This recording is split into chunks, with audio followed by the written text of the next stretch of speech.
What's up, friends? Hello, Adam. How we doing? Good. How we doing, brother? Good, good. Episode 6, we made it past episode 5 because that's what Wow. was what just happened. Can you believe Um, it? we're on a freaking roll, people, and it's also about to be a new year by the time you're hearing this. So happy New Year! And also, I've been trying to keep tabs on comments and whatnot that come through on YouTube and all these places. So just wanted to say thanks again for listening. For the people that are consistently tapping in, it's really dope. Feels like we are actually talking to human beings instead of just each other and recording it for some reason, you know? And it may be past Christmas at this point, but that does not mean eggnog season is over. Still in eggnog season. Don't give up at the finish line. You know what's crazy is I was going to run to the store and get some eggnog and drink it live on the pod, but there's like a flash flood warning, and I got a warning on my phone that says if you go outside right now you'll die, or it said something like that. So I was just like, let me stay inside. I'll have coffee and water like usual, but I did think of you, and I was trying to be a little cute here because it's actually Christmas Eve when we're recording this. For those of you that don't know, we're grinding on Christmas Eve. Yeah. Well, maybe we can do that for like a New Year's celebration. Like the ball drops down, everyone pops their champagne, you crack a little eggnog, because I know you don't drink or anything. So just a thought. Just a thought. What we should do is just wink at each other for a live audio podcast, then no one will Yeah. know that we're doing it. Where everyone listens to the podcast, we should just wink through the video. Um, all right, let's get into it. We got a couple things to go over. Not that anyone's telling us what we have to go over, but we talked about what we're going to talk about. Um, you had brought up something that I put in my broadcast channel maybe a week ago or so.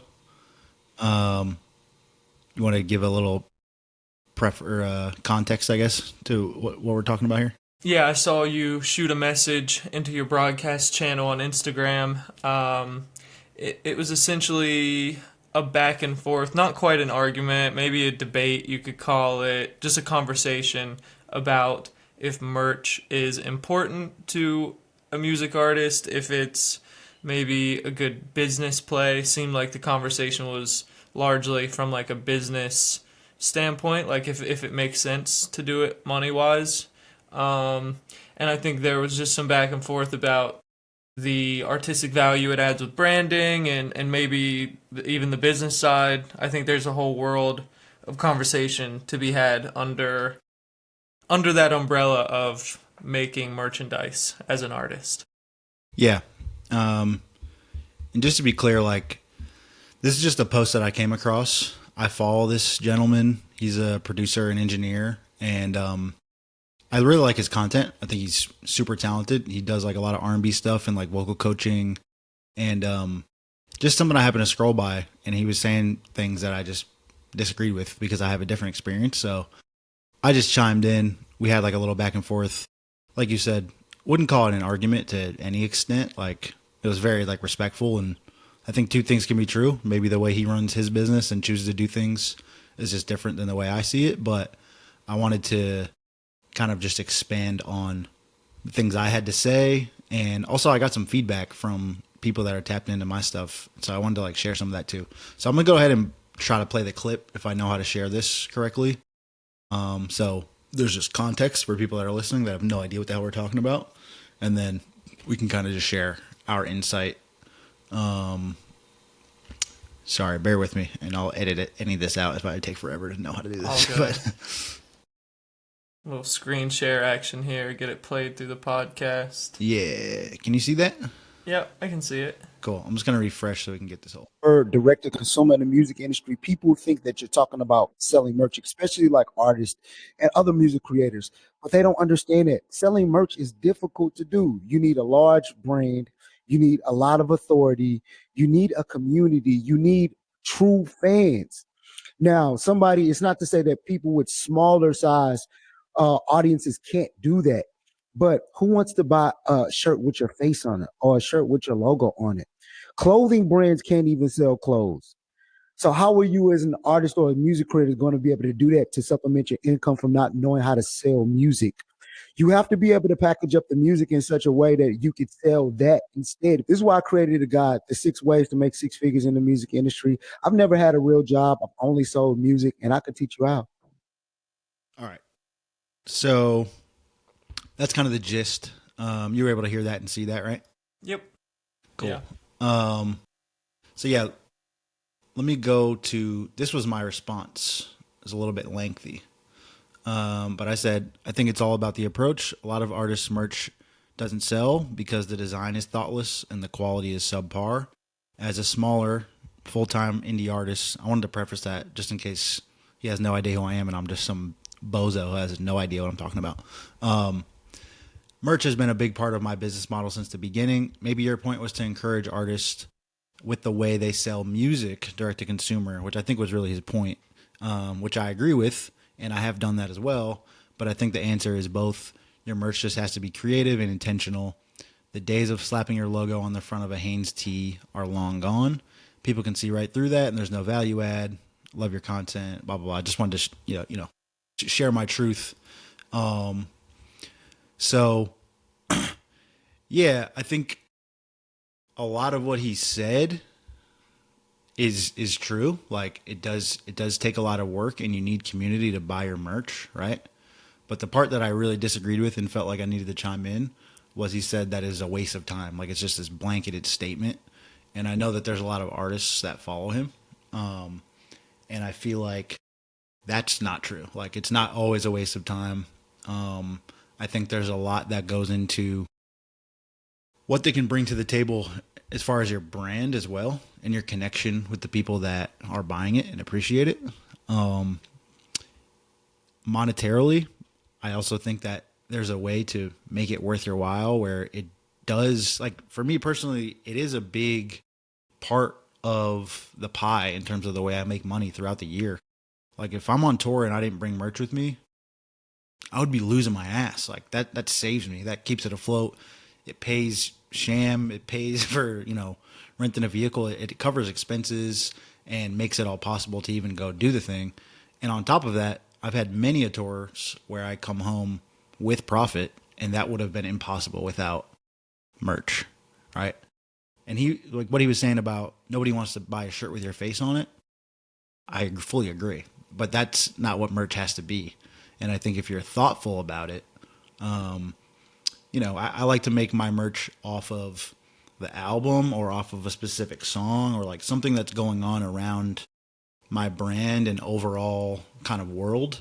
I'm not going to sell a shirt that just says Dylan Reese across the front and has me smiling like this. Like no one's going to buy that. It's fucking cheesy. And it's like thoughtless, Yeah. So yeah, I think there's a way. I'll let you talk because I'm sure you got some things to say, but I could go on and on. Yeah, I agree with all of what you said. I think he made a good point in the video saying something along the lines of, like you said, no one wants to buy a t-shirt with your face on it or with your logo slapped on it. I think especially just starting out, if you're not like a big artist, I think that's who he was speaking to, is people that are trying to be full-time in music. That probably means that you don't have like a massive like fan base behind you. So people aren't just going to buy a shirt with a picture of your face on it because they love you. Like Sabrina Carpenter could probably do that. Like she probably has shirts with her face on it just because people love Sabrina Carpenter. She also looks better than me, so That's fair. But I think that it's important to just on the like obviously have really good designs. And I try to think about my merch as a clothing line of itself. That's I think if you can tie it into the music, that's great because obviously the people that you're selling your merch to is your fans. So to tie it into the music is great, but I think thinking about it as a brand of its own helps get away from the corny branding and you're just making a shirt that's really cool. But aside from all the design stuff, yeah, merch is a huge part of being able to make an income with music, like you said, touring. I mean, if there was no selling merch on tour, it's crazy. Like, it's impossible to tour. I'll see people tour, whether they're opening or whatever, and they don't have merch. And I'm just like, this person doesn't really get it. Like, they don't really, it's not all about money, but how are you expect to do this like, in a long term if you're just Xing out that part of your entire operation? You're not even trying. And I think even when you're a smaller artist, like I think of back when I was in high school and college, I was always doing merch, even if my design sucked and like I didn't know, as much as I do now about graphic design or the manufacturing part of it, and it was, on the cheaper side.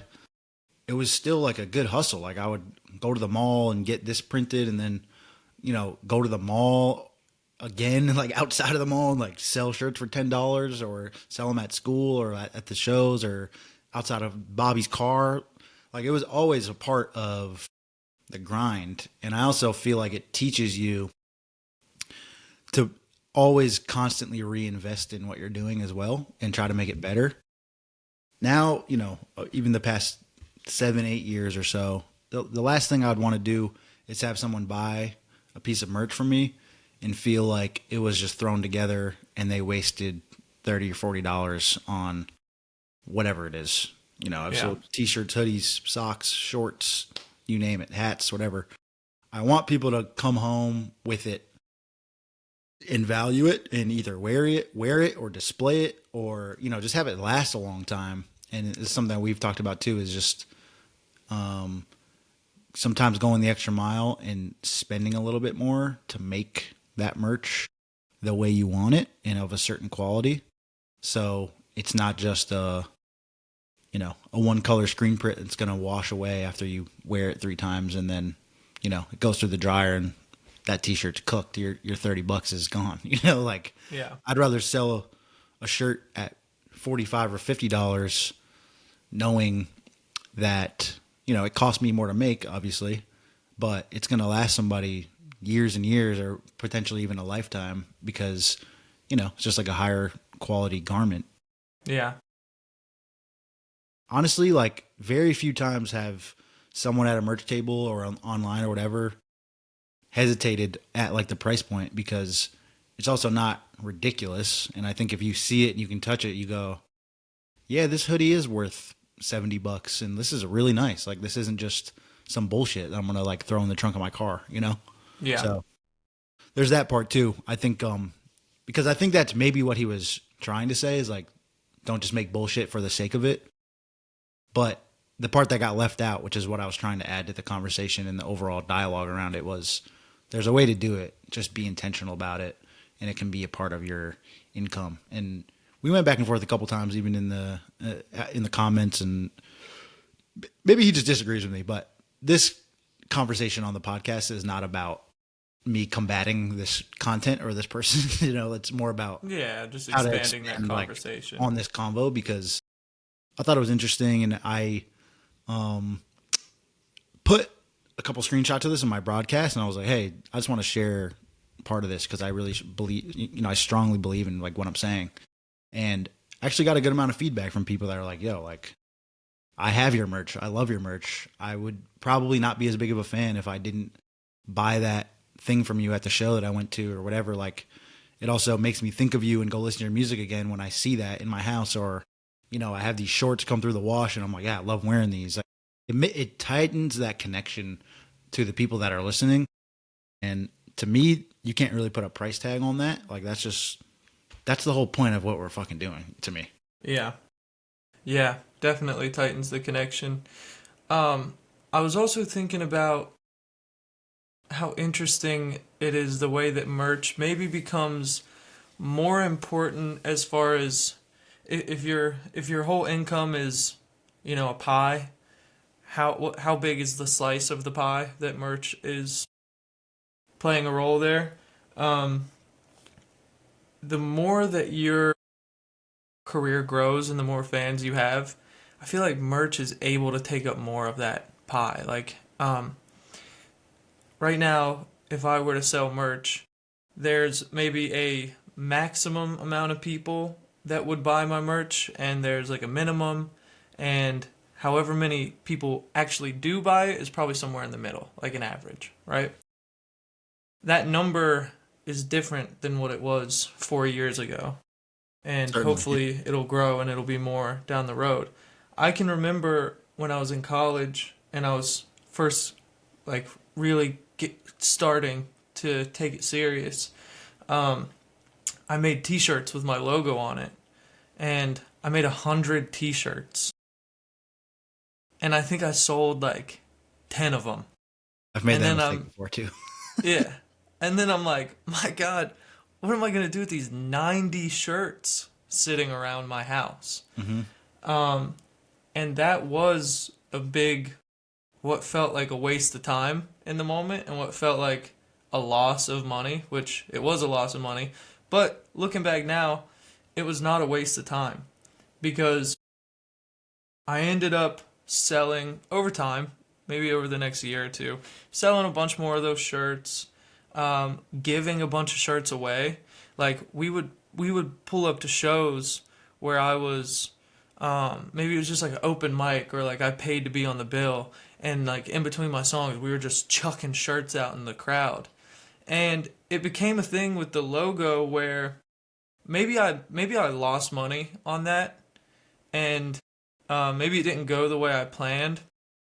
But there's a big importance in brand recognition, and just the fact that that logo existed. There were some people wearing the shirt. We were throwing the shirts out. Every show we went to, if someone discovered Adam Yokum, they saw this logo along with it one way or another. And no one was buying the merch. But I think when things grow and when you do have fans coming in, it pre-establishes your brand, and like it's it pre-establishes your brand. It's something that grows with you. And then, it's like, I think a really good example is Mike with Stevenson Ranch. Stevenson Ranch is wildly successful, and there's I think pictures. it's bigger than him in some ways. Dude, I mean, I don't know the numbers and I don't know his business or any of that, but I'm sure that the business behind Stevenson Ranch is comparable, if not more, to his artist career. You know what I mean? Like, it's that successful. It's really awesome. And there's pictures of Mike on stage from God knows how many years ago, 8 years ago or something, a small crowd. And he has like a banner behind him that says Steve's, So even if like Stevenson Ranch wasn't quite going at the time, that branding was always alongside him, So I think it's important that even if it's not like a money play, there's a branding play and an image thing that's really, really important with merch. Yeah.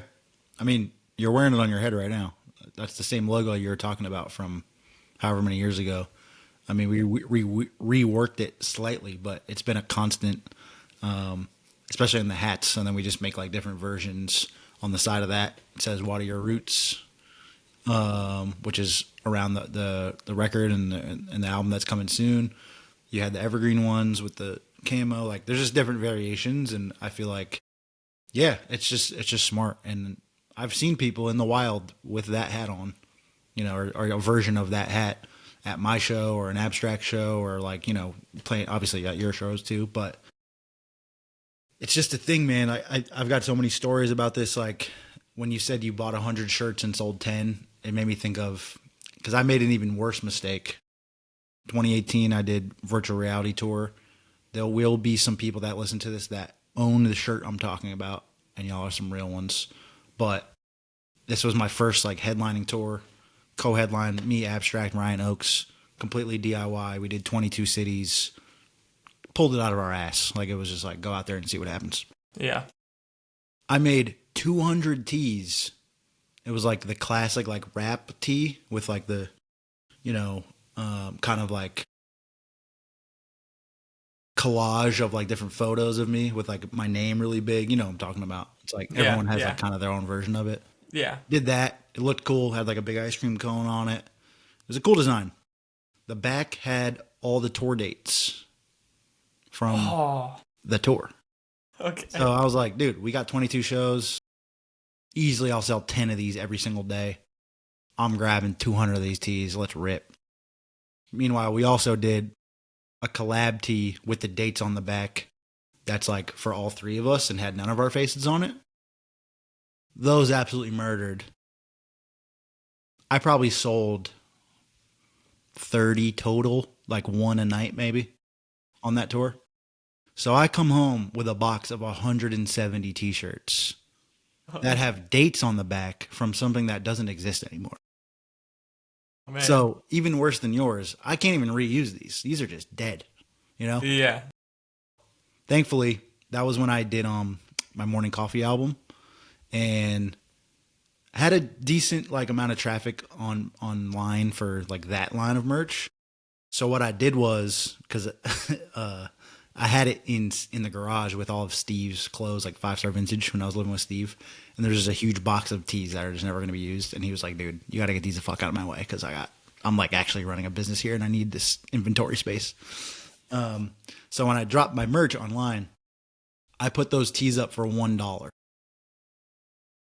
And I moved like at least, I don't know, 60 or 70 more because they were $1. And like it was kind of a bit, like I made it into content in a sense. And this is, 7 years ago, before we were even using words like that. Like, what's the content? I was just like posting on my story, like, hey guys, I'm an idiot. I have 170 tees. Please buy one. It's $1. I'll just throw it in whatever.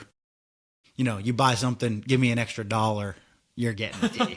So like people pulled up to my shows like last year and were wearing that tee like as a joke. Like, hey, remember this dog shit that you made and I bought for $1? So even that, like, yes, I made a mistake. I lost money by getting those tees. It was stupid. I completely miscalculated it. But it turned into part of my brand kind of in an ironic way. And again, tied into the connection with those people that were tapped in so long ago and are still here. And now they come to shows and my merch is fire. And it's like, I got it dialed in and like, yeah, this is awesome. Like, and I know it's like the last tour I just did with the hold up, or the long one, I should say, when I did the bittersweet teas, I had that dialed. Like I was ordering, reorders to every 6 or 7 venues that we did because I was running out and I have like knew what we were going to sell. I like really feel like I figured out the merch game, like even more on that tour. Just like, Yeah. Here's what I'm going to project, what I'm going to sell. I'm going to order this so I have it in time. This box is going to meet me in Atlanta. This box is going to meet me in Minnesota when I'm over. Like, it was a 30-something city tour. So it was just like calculated. And my margins were great on those. It was a high quality product. Made a ton of money on those tees and on merch on that tour in general. But only because I went through it and fucked up a bunch of times is really the point. Yeah. So still a valuable. Still, I don't think it's a waste of time because you learn a ton from it, and you add to your story and continue to build your world. Yeah, I'm still trying to figure out what to do with those evergreen T-shirts that I got made. Yeah. There's a whole batch of them that got messed up, and they kind of threw them in for cheap, and they're printed backwards. Like what's supposed to be printed on the front is printed on the back, and what's supposed to be on the back is on the front. I gotta try to come up with some fun way to get those out of my house, Yeah, maybe we do something similar. And, we can have a strategy call live on air, but, maybe you do something similar to that where it's like just sell them for a couple bucks or toss it in free with an order of something else because maybe people will be more prone to buy that if they know they're getting an extra item and also they're kind of in on the joke in a sense, Yeah, that's a cool idea. Because shit happens, it's like, it wasn't our fault. It's like, shit got fucked up, and then we got it, and we're like, hey, we got to fix this. It got fixed. But yeah, you have a bunch of teas that are wrong, so yeah, you can make use of them, Yeah. And just speaking of tour and merch, you man your merch table yourself. Yeah, always. Pretty interesting. That's nice. You don't see a lot of artists doing that. I think that's pretty important, it's just unique and it's special. If I was a fan of your music and I pulled up to your show and I wanted to buy a shirt and I like get it from you and have a conversation there, that's sweet. That's really sweet. Yeah, I just saw the value in that. from doing it over the years when I really had no choice to do it, you know? And that exact conversation kept happening. Like, oh, dude, it's cool that you're just out here, like before and after the show. And, you know, we get to have a chat. You're folding up my merch, you know, for me. Like, you're the guy swiping the card or whatever. Because usually there's somebody working the table or whatever. And now I feel like it's more of a choice. Like, I could definitely bring somebody along or kind of delegate that. But I think the shows are still small enough where I can manage it, and I really enjoy that part. It's probably my favorite part of being on the road is getting to meet everybody and talk to people. And also, I think it's a good selling point, honestly. Like, strategy wise, more people come to the merch table if you're standing there and they bought a ticket to see you. You know, like they're gonna come over, they're gonna want to take a photo. I also do the little scrapbook where I take Polaroids with people and put them in that little book and keep it for my own memories. I stole that idea from Dylan Owen, by the way. Shout out to my guy, because I saw him do that when I was tour managing for y'all, or for him in Abstract. And I was like, dude, genius. Like, such a good community builder. It's also just awesome to have that. And he was like, yeah, just steal it. It's fucking sick, you know? So that too, it's like, it gets people over there. Then next thing you know, they're looking around. They're like, damn, like, I should grab a vinyl, or that hoodie's fire. Let me actually get one. I'm going to get it for my sister or whatever. You know, it's like, they might not even be over there looking at stuff if you're not there. They're just like, yeah, I don't know. I don't really want to spend money. But once they're there, it's like, they might. Or even if they don't, it's still a just good way to have a convo and, again, just tighten that relationship. That's really the whole point of all this. I remember, sorry, I'm on like a tangent right now, but I remember meeting Hoodie Allen. You familiar? Yeah. Went to his show with my buddy Out of Sight, because they're homies and they wrote some songs together. This was like 2019 or something. Went to Hoodie Allen's show. Was a fan of his music. Knew about him for years. Never met him. No, we don't know each other. And I get introduced to him. We're backstage, and he goes, "Yo, aren't you the dude with the ice cream cone hats?" And I'm like, "Yeah." So that was a little hat that I made for my Vanilla album, 2017. I did black ones, yellow ones, pink ones, blue ones. Like, I had a bunch of different versions of it. And those hats, it was just a simple, like, curved brim with just like a little ice cream logo. This one that's tattooed on my wrist right here. Mm-hmm. And I was slanging those. That was my first, like, regional, like, headlining solo tour that I did just in the Northeast. And around that album, dude, I don't even know. I'd be curious to go look, but, like, I sold hundreds of those hats, and I was, like, not a very big artist at that time. Even if I did that now, I'd be like, yo, we're crushing it on these, you know? Yeah. And, yeah, he just knew about that hat. Like, he just saw someone have it, or, like, heard people talking about it, and that's how he knew about my music and knew what my name was, because of my merch. That's really interesting. And I was just like, yo, that's sick. That was, like, a good sign to me that I'm doing something right, you know? Yeah. So, I mean, that's another point where just you never really know, like, what it's doing for you outside of the in and out, you know, expenses and income. It's just out there in the world, and you're doing it. If it's sick, people talk about it, you know? Yeah, I've heard people say they, like, found my music because someone else was wearing, like, a hat. It's like, that's a cool hat. What is that? And it's like, oh, it's this dude, Adam. It's like, it can actually work in the reverse, you know? Like, we think that, oh, you go make fans, and then your fans like your music, so they buy your merch. If your merch is fire, if you got good stuff, it will work the opposite way. People will see your merch and be like, what is this? What's going on here? You know? I've been opening, and there's people that missed my set entirely because I got there late. And then I'm at the merch booth grinding, and they're like, yo, let me get that strawberry shirt. And I'm just like, let's go. They don't even know what it is. Like, that's my song, Bittersweet. But they just like the design, and they're like, shit's gas. I just want one. I'm like, cool. They don't even know who I am, you know? Yeah. So it just proves, like, if you make cool stuff and have opportunity to put it in front of people, It can be a good way to not only spread the word, but make some dough and just keep the ball rolling for yourself. So, again, maybe it doesn't work for everybody. Maybe certain people have certain goals. Maybe there's artists out there that don't want to tour at all.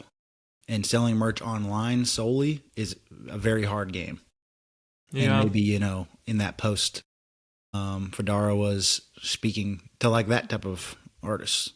Like if you want to be a music producer and like sell beats online, then yeah, don't sell merch that just has your name on the front. Like it's a waste of fucking time, Yeah. But if you're trying to do like a full circle artist project and be out on the road and be intentional about your branding, I think it's super important and something that I always try to put my foot in, and like really make it, this is going to be sick. This is like a staple. It's a moment. I got some new merch that I'm about to put out there for the first time on this tour in a couple weeks. And in some ways, I'm like more excited for people to see that and like see their reaction and be like, oh, what's the next? Cause there's some people that have everything that I've ever put out.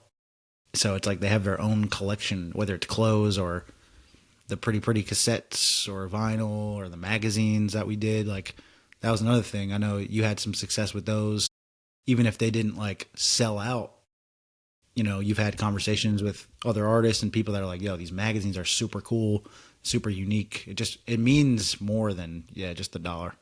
Yeah, it means way more than the dollar. Like if you can sell merch and make a profit, obviously that's awesome. But it's so important for just the connection to your fans and building a brand outside of your music. Super, super important. Yeah. Well, we're at 30 minutes. Should we talk about, since it's New Year's Eve, technically, what do you want to see happen in 2026, either for you or for the world? For me or the world?